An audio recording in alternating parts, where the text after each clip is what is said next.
My name is Ryan, and I'm here at the Duke Wellness Center. Hi, my name is Rachel, and today we're going to be talking about your wellness in sports. My name's Andrew, and I have a question for everybody. Who are some of your favorite athletes? Okay, here's another question. How many of those athletes were women?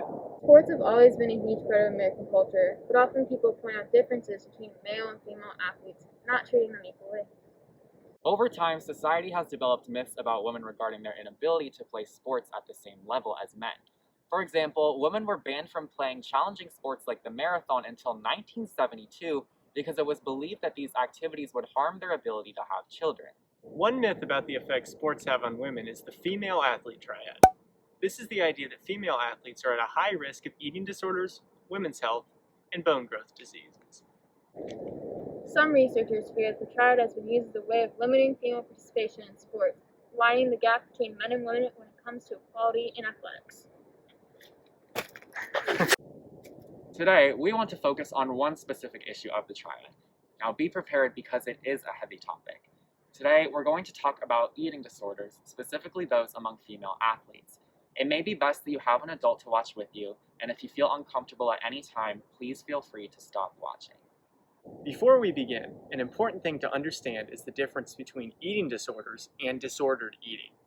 Disordered eating involves minor decisions, like skipping meals or eating too much of your favorite food. Wrestlers, for example, often limit their diet in order to improve their performance. It is when these issues become more and more common that an eating disorder is present. Eating disorders can occur when someone eats too much or too little for long periods of time. This can cause them to get sick and have to go see a doctor so they can develop healthier eating habits.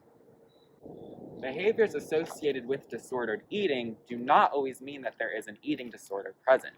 Eating disorders do occur statistically more often in athletes, especially in sports like gymnastics, distance running, ballet, and figure skating.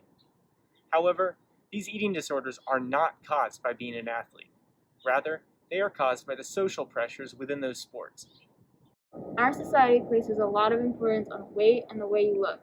Often being skinny is viewed as the ideal body type. This pressure is intensified among athletes who already push their bodies to the extreme. Athletes in certain sports are pushed to maintain a certain physique, and because of this, sports and societal pressures can be a dangerous combination.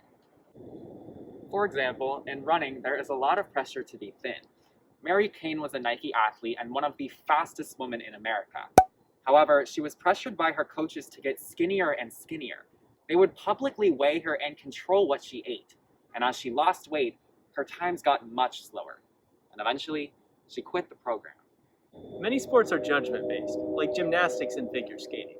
These sports have issues with a negative body image. Judges account for more than just skill, and they often place an importance on appearance. This pushes women to be thinner. While being an athlete, especially a female one, does make you more likely to develop an eating disorder, this is not due to simply playing sports. Rather, these conditions result from cultural expectations of female athletes. The perceptions that coaches, spectators, and even you might hold affect how you think and consequently what you do. But the great thing about perceptions is that they can change.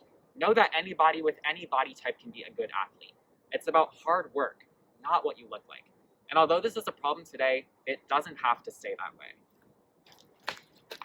You can be the change!